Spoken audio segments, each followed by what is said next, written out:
তো দেখো বন্ধুরা, আমাদের এই সামনের পাশে একটা মাঠ আছে। সেই মাঠের মাঝখানে অনেক জল জমেছিল। সেই জল থেকে আজকে আমরা পুঁটি মাছ ধরেছি অনেকগুলো।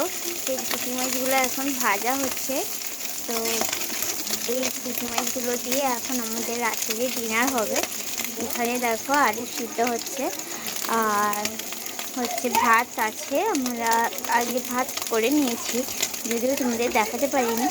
তো আপনারা আমাদের সাথে থাকো আর দেখো।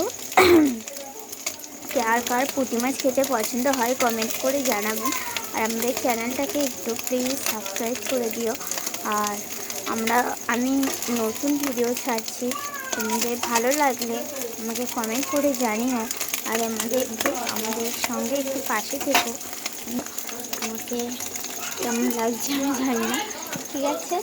তো আপনারা সাথে থাকুন, ভালো থাকুন। কার কার পুঁটি মাছ খেতে ভালো লাগে এবং পুঁটি মাছের রেসিপি কারো জানা থাকলে আমাকে অবশ্যই বলবেন।